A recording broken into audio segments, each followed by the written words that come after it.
Morning, kids. Here's our first story of the day for you. Our story for this morning is called Robin Hood. Long ago, King Richard left England on a crusade, and his brother, Prince John, took over the crown in his absence. But Prince John was greedy. He made the people in Nottingham pay high taxes and left them poor and starving. Robin Hood, a smart and honest fox, decided to fix things. He and his friend Little John, the bear, robbed him from the rich to feed the poor. They were loved by all the good peasants of Nottingham.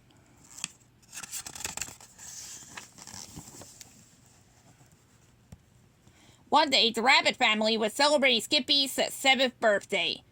Skippy opened his present, a single gold coin his family had saved. But just then, the sheriff of Nottingham, the prince's right-hand man, appeared, grabbed it right out at the little rabbit's paws, and left. Seeing what had happened, Robin Hood gave Skippy his bow and arrow and his prized feather cap to make up for the sheriff ruining his birthday. As he prepared to leave, Robin gave the Mother Rabbit a satchel of coins, promising, "Someday there will be happiness in Nottingham again. You'll see." Excitedly, Skippy and his friends raced off into the forest to play with Robin's bow and arrow.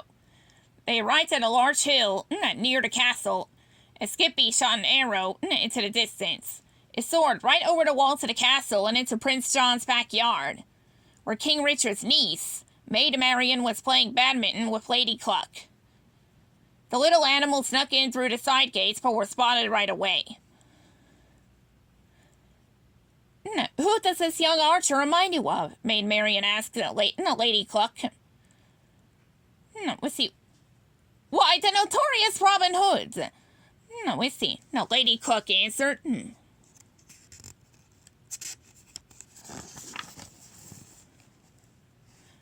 Maid Marian invited the children into the garden and told them about how Robin Hood had been her sweetheart many years before.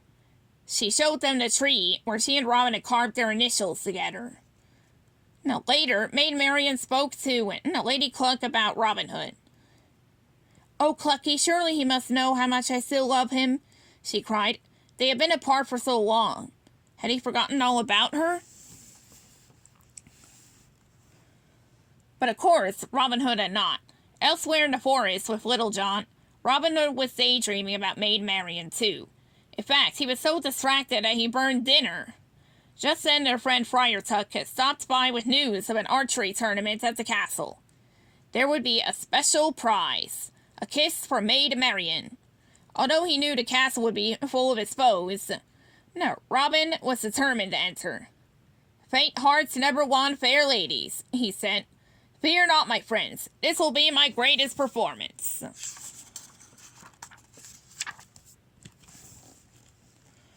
Meanwhile, the castle prepared for the tournament. Horns were blaring, streamers were strung, and a parade of animals marched through the castle gates, carrying flags and instruments. Inside the castle, Prince John was working on a plan. Let's see. The whole competition, was a way to capture Robin Hood once and for all. "My trap is baited and set, and then revenge! I'll show him who wears the crown."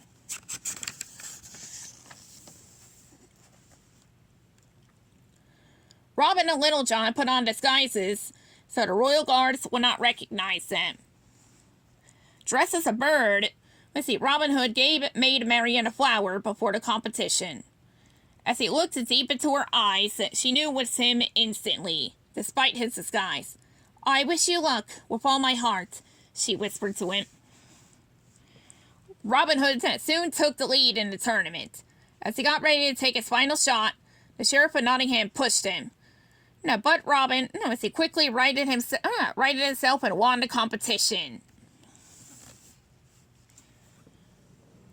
Robin approached the throne for his prize, but Prince John had figured out his secret, as he stripped Robin of his disguise in front of the crowd. The guards seized him.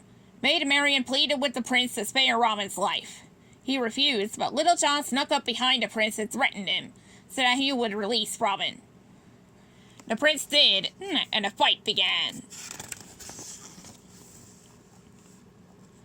Before anyone could stop him, Robin swung in on a rope and swept Maid Marian off her feet. Robin and his friends raced off into the safety of Sherwood Forest. Later that evening, they celebrated their good fortune by dancing under the stars. Angry about losing to Robin Hood once again, Prince John made his subjects pay dearly for his humiliation. The taxes became so high that the people in Nottingham could not pay them, and anyone who couldn't pay taxes ended up in jail. Soon, all of Robin Hood's friends had been arrested.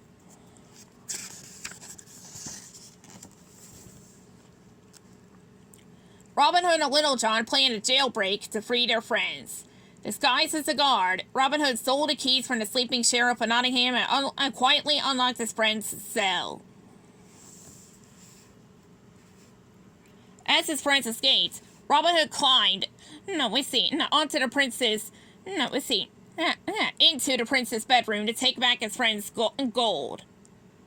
As Robin pulled the bag of gold from the prince's sleeping hands, the prince's friend, Sir Hiss, woke up and snagged the bag with his teeth. The noise alerted the guards, and they began to attack Robin. Seeing no other way out, Robin climbed to the very top of the tower and jumped into the moat below.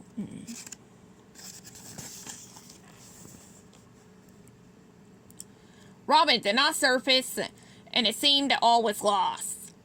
But then Robin appeared at the shore. He and his friends escaped into the forest together. Lucky for the townspeople, King Richard returned shortly after. The people in Nottingham were free and happy again.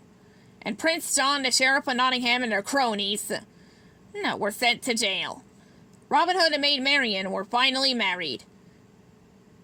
It appears that I now have an outlaw for an in-law, King Richard said happily. The end.